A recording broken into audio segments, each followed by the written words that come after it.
Catenation. Good morning, dear student. How are you? Will tell about this search. Let's start. Catening is one of the ways that speakers line words together. In catenation, a consonant sound of a word is combined with a vowel sound at the beginning of the word.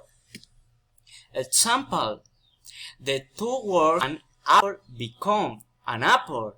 In speech with the consonant and vowel catenation sound.